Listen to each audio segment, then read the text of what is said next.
Ngayon, nagpasalamat ako nga nahuli na Duterte. Sana mamatay siya. Di ko matakot o iyaming barilin dito. Lalaban ko talaga, ipaglaban ko talaga ni ako manugang. Yun lang ang akong paan sa kanya. Lang makulong yung Tatay Digong ninyo para mabigyan ng hustisya yung mga taong pinagtutudas nila. Mga adik kasi sila! Kaya pinagtutudas nung panahon ni Tatay Digong dahil mga adik sila. Kaya wala silang karapatan humanap ng mga hustisya dahil sila mismo ang nagbibigay ng problema sa sarili nila para tudasin sila. Kaya dapat kung ayaw nyo matudas kayo, tigilan nyo na yung mga bisyo ninyo dahil walang magandang maidudulot yan sa katawan ninyo. Ha? Tigilan nyo na yung pagiging adik ninyo. Huwag nyong sisihin si Tatay Digong dahil ginawa niya lang yung trabaho niya nung panahon niya. Ha? Huwag kayong mag-aadik kung ayaw nyong matudas kayo. Ha? Lalo na siguro kung matulan na po siya, mas masaya po kami. Magkakamit na po natin yung justisya.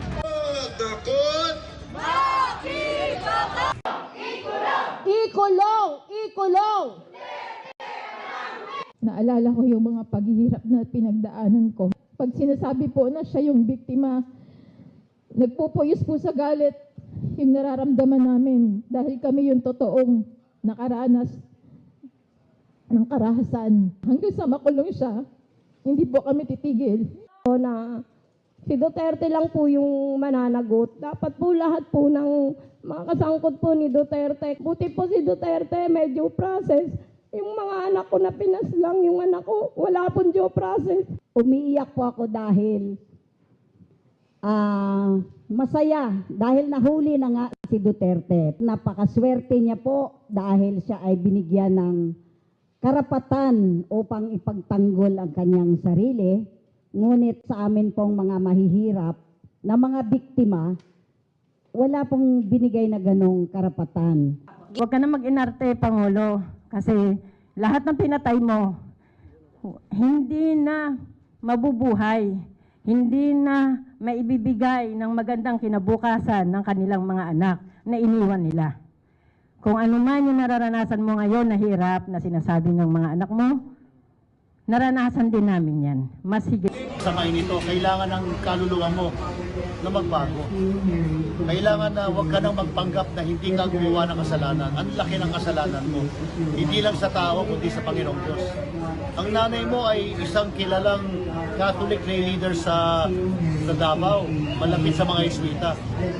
Very prayerful woman. Siguro sa iyong kulungan, magdasal ka sa nanay mo, and I will pray to your mother to intercede for you. It is not too late to ask forgiveness. Magandang aminin mo na, wag ka nang magsinungaling sa ICC. Aminin mo na lahat. Pag inamin mo na lahat, the ICC will give you only 2 life sentences. Not 5, not 10. 2 life sentences lang. Pero mas may kapatawaran, mas may pag-unawa ang tao sa isang nagpapakumbaba at umaamin na may kasalanan ako. Ako ay humingi ng tawad dahil nagpapatay ako ng libo-libong kapwa Pilipino. Ganun po ang gawin nyo. Maraming salamat. Ngayon, nagpasalamat ako nga nahuli na Duterte. Sana mamatay siya. Di ko matakot o iyaming barilin dito. Lalaban ko talaga, ipaglaban ko talaga ni ako manugang. Yun lang ang akong paan sa kanya. Okay na sa akin. Well, nothing to lose na ako. Nothing to lose. Absolutely nothing. Hindi pa rin ako sabihin mo kulong ng habang buhay.